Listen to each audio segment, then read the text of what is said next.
سنو کہانی میں آپ کو خوش آمدید۔ تو چلیے بڑھتے ہیں اپنی آج کی کہانی کی طرف۔ پرانے زمانے میں ملک منگولیا پر ایک بادشاہ حکومت کرتا تھا جس کا نام اولان تھا۔ بادشاہ کی کوئی اولاد نہ تھی، اور اب جب کہ بادشاہ بوڑھا ہو گیا تھا تو اسے ہر وقت یہ فکر لگی رہتی کہ اس کے مرنے کے بعد نہ جانے کون ملک پر قبضہ کرے گا۔ اس کی خواہش تھی کہ وہ اپنا کوئی ایسا جانشین بنا کر جائے جو اس کی رعیت پر ظلم نہ کرے۔ اچانک اسے خیال آیا کہ وہ عام اعلان کرا دے اور کوئی شرط رکھ دے۔ جو نوجوان اس شرط کو پورا کرے گا اسے وہ اپنا جانشین مقرر کر دے گا۔ لیکن اسے کوئی ایسی شرط سمجھ نہ آ رہی تھی کہ جسے پورا کرنے والا اس کے خیال کے مطابق ذہین، بہادر اور رحم دل بھی ہو، اور بادشاہ کے تقاضے بھی پورے کر سکے۔ بہت سوچنے کے باوجود جب اسے ایسی کوئی شرط سمجھ نہ آئی تو اس نے شاہی نجومی سے مشورہ لینے کا سوچا، اور پھر اس کے حکم پر کچھ دیر بعد ہی شاہی نجومی کمرے میں پہنچ گیا۔ یہ بوڑھا آدمی تھا اور نجوم کا اتنا ماہر تھا کہ بہت سے ملکوں کے بادشاہ بھی اس سے مشورہ لیا کرتے تھے۔ کیا حکم ہے بادشاہ سلامت؟ بوڑھے نجومی نے انتہائی مؤدبانہ لہجے میں کہا تو بادشاہ نے اسے ساری بات تفصیل سے بتائی۔ بادشاہ سلامت، مجھے حساب کرنا پڑے گا، اگر آپ اجازت دیں تو شاہی نجومی نے کہا۔ ہاں کرو، بادشاہ نے کہا تو شاہی نجومی نے اپنے تھیلے میں سے ایک سلیٹ نکالی اور اس پر ہند سے ڈالنا شروع کر دی۔ کافی دیر تک وہ حساب کرتا رہا، پھر اس نے سلیٹ رکھ دی۔ بادشاہ سلامت، میرے حساب کے مطابق ایسا نوجوان وہی ہو سکتا ہے جو کسی خوفناک دیو کو گھوڑے کی طرح چلاتا ہوا آگ کا سمندر پار کر لے۔ شاہی نجومی نے کہا تو بادشاہ بے حد حیران ہوا۔ یہ کیسی شرط ہے اور کون اسے پورا کر سکتا ہے؟ بادشاہ نے کہا۔ بادشاہ سلامت، جو اس شرط کو پورا کرے گا وہی ملک منگولیا کا صحیح بادشاہ بن سکے گا، ورنہ نہیں۔ شاہی نجومی نے کہا تو بادشاہ نے اس بات میں سر ہلا دیا اور پھر شاہی نجومی کو انعام دے کر واپس بھیج دیا۔ دوسرے روز بادشاہ کے حکم پر نہ صرف پورے ملک میں شرط کا اعلان کر دیا بلکہ بادشاہ کے ایلچی ارد گرد کے تمام ملکوں میں جا کر یہ اعلان کرتے رہے۔ اب اعلان کو چند روز ہی گزرے ہوں گے کہ بادشاہ کو اطلاع ملی کہ ہمسایہ ملک لاؤس کا شہزادہ ملوک اپنی بیوی شہزادی چمن کے ساتھ آیا ہے اور وہ شرط پوری کرنے کے لیے تیار ہے۔ تو بادشاہ بے حد حیران ہوا۔ اس نے دونوں کو بلا لیا۔ تھوڑی دیر بعد ایک خوبصورت شہزادہ اندر داخل ہوا۔ اس کے پیچھے خوبصورت شہزادی تھی۔ بادشاہ نے بڑے اچھے طریقے سے ان کا استقبال کیا۔ بادشاہ نے کہا، کیا تم شرط پوری کرنے کے لیے تیار ہو؟ تو شہزادے نے اس بات میں سر ہلا دیا۔ لیکن تم کیسے یہ شرط پوری کرو گے؟ وہ دیو اور آگ کا سمندر کہاں ہے؟ بادشاہ نے اور زیادہ حیران ہوتے ہوئے کہا۔ بادشاہ سلامت، ملک پرستان کا شہزادہ فلک میرا گہرا دوست ہے اور میں نے اس سے بات کر لی ہے۔ وہ ایک طاقتور دیو کو میرے حوالے کر دے گا، اور جہاں تک آگ کے سمندر کا تعلق ہے تو ہمارے ملک کے ایک بہت بڑے نجومی نے مجھے بتایا ہے کہ آگ کا سمندر ملک روم کے شمال مغرب میں واقع ہے۔ وہ بے حد وسیع و عریض ہے اور وہاں ہر وقت خوفناک آگ نکلتی رہتی ہے، لیکن مجھے یقین ہے کہ اس طاقتور دیو کی مدد سے ہم اس آگ کے علاوہ کو پار کر لیں گے۔ شہزادے نے بادشاہ کو جواب دیا۔ کیا تم اپنی بیوی کو بھی ساتھ لے کر جاؤ گے؟ بادشاہ نے کہا۔ جی ہاں بادشاہ سلامت، میری بیوی بھی میری طرح بہت بہادر ہے، اور پھر جس طرح میں آپ کا بیٹا بننا چاہتا ہوں اسی طرح یہ بھی آپ کی بیٹی بننا چاہتی ہے، شہزادے نے کہا تو بادشاہ اس کی ذہانت اور بہادری پر بے حد خوش ہوا۔ مجھے بھی تم اور تمہاری بیوی بے حد پسند آئے ہو۔ میری دعا ہے کہ تم اس شرط کو پورا کرنے میں کامیاب ہو جاؤ، بادشاہ نے کہا تو شہزادہ اور شہزادی دونوں نے بادشاہ کا شکریہ ادا کیا اور پھر وہ دونوں بادشاہ سے اجازت لے کر واپس شاہی مہمان خانے میں پہنچ گئے۔ اب ہم نے پہلے کہاں جانا ہے؟ شہزادی چمن نے کہا۔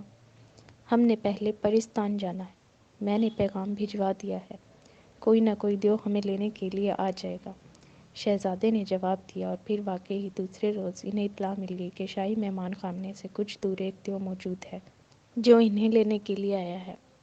مجھے پرستان کے شہزادے نے آپ کو ساتھ لے جانے کے لیے بھیجا ہے، دیو نے کہا۔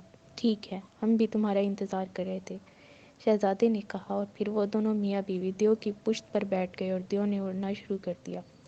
پورا دن اڑنے کے بعد وہ پرستان پہنچ گیا تو شہزادہ اور شہزادی دونوں شاہی محل میں داخل ہوئے، جہاں پرستان کے شہزادے نے ان کا شاندار استقبال کیا۔ اب بتاؤ کیا بات ہے جو تم مجھ سے فوری ملنا چاہتے تھے؟ تو شہزادہ ملوک نے اسے ساری بات بتا دی۔ اوہ، تو یہ بہت مشکل شرط ہے، شہزادہ فلک نے حیرت بھرے لہجے میں کہا۔ تمہیں دراصل اس آگ کے سمندر کے بارے میں تفصیل معلوم نہیں ہے۔ اس آگ کے سمندر کی چوڑائی اور وسعت اس قدر ہے کہ کوئی طاقتور سے طاقتور دیو بھی مسلسل اڑ کر اسے پار نہیں کر سکتا۔ البتہ اس کے اندر کئی جگہوں پر ایسے علاقے آتے ہیں جہاں آگ نہیں ہے، وہاں پر یہ دیو رک کر دادا دم ہو سکتے ہیں، لیکن اصل بات یہ ہے کہ یہ علاقے مسلسل آگ کے درمیان میں رہنے کی وجہ سے آگ کی طرح گرم ہوتے ہیں اور دیوؤں کے پیر وہاں جل سکتے ہیں۔ پرستان کے شہزادے نے کہا، یہ کوئی مسئلہ نہیں، میں ایک جڑی بوٹی کے بارے میں جانتا ہوں۔ اس جڑی بوٹی کے رس پر گرمی کا اثر نہیں ہوتا۔ یہ رس اگر دیو کے پیروں پر لگا دیا جائے تو اسے گرمی محسوس نہ ہوگی، بلکہ ہم دونوں بھی اس رس کو اپنے پیروں پر لگا لیں گے، شہزادہ ملوک نے کہا۔ اوہ، تب تو یہ کام ہو سکتا ہے۔ میں پرستان کے سب سے طاقتور دیو کو بلاتا ہوں، وہی تمہیں آگ کے سمندر کے پار لے جا سکتا ہے، پرستان کے شہزادے نے کہا، اور اس کے ساتھ ہی اس نے تالی بجائی تو ایک دیو اندر داخل ہوا اور سر جھڑک کر کھڑا ہو گیا۔ کارنگا دیو کو طلب کرو، ابھی پرستان کے شہزادے نے کہا تو غلام دیو سلام کر کے واپس چلا گیا۔ کچھ ہی دیر بعد ایک لمبا تڑنگا انتہائی طاقتور دیو اندر داخل ہوا۔ اس کے سر پر 2 سینگ تھے جو بیل کے سینگوں کی طرح دونوں اطراف میں مڑے ہوئے تھے۔ اس دیو نے پرستان کے شہزادے کو سلام کیا۔ کارنگا، تم میرے دوست شہزادے ملوک اور اس کی بیوی کو اپنی پشت پر بٹھا کر آگ کا سمندر پار کرا دو۔ حکم کی تکمیل ہوگی حضور، لیکن کارنگا دیو نے مؤدبانہ لہجے میں کہا۔ لیکن کیا؟ پرستان کے شہزادے نے چونک کر کہا۔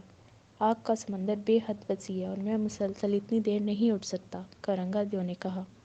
تم راستے میں آنے والی ان جگہوں پر اتر کر تازہ دم ہو سکتے ہو جہاں آگ نہیں ہوتی، اور یہ بھی بتا دوں کہ تمہارے پیروں پر ایسی جڑی بوٹی کا رس لگا دیا جائے گا جس سے گرمی کا احساس تمہیں نہیں ہوگا۔ پھر میں تیار ہوں، کارنگا دیو نے جواب دیا۔ تو پرستان کے شہزادے نے شہزادہ ملوک سے پوچھ کر وہ جڑی بوٹی منگوائی اور پھر اس کا رس نکال کر اس نے کارنگا دیو کے دونوں پیروں پر لگا دیا۔ شہزادہ ملوک اور شہزادی چمن نے بھی اپنے پیروں پر یہ رس مل لیا اور پھر جوتیاں پہن لی۔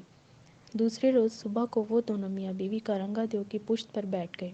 آگے شہزادہ ملوک بیٹھا تھا، اس نے کارنگا دیو کے دونوں سینگ پکڑ رکھے تھے، جبکہ شہزادی چمن اس کے پیچھے بیٹھی تھی اور اس نے شہزادہ ملوک کو پکڑ رکھا تھا۔ کارنگا دیو تیزی سے اڑتا ہوا آگے بڑھتا چلا جا رہا تھا اور پھر انہیں دور سے آگ کا سمندر نظر آنے لگ گیا۔ وہ چاروں طرف دیکھ رہے تھے اور دور دور تک صرف آگ کا سمندر ہی نظر آ رہا تھا۔ ہوشیار رہنا، نیچے نہ گر پڑنا، کارنگا دیو نے کہا، اور اس کے ساتھ ہی وہ تیزی سے اڑتا ہوا آگ کے سمندر کے اوپر پہنچ گیا۔ ہر طرف آگ ہی آگ تھی۔ کارنگا دیو واقعی بے حد طاقتور تھا، اس لیے وہ خاصی تیز رفتاری سے اڑتا ہوا آگے بڑھتا چلا جا رہا تھا، لیکن پھر اس کی رفتار سست پڑنے لگی۔ کیا ہوا کارنگا دیو؟ شہزادہ ملوک نے پوچھا۔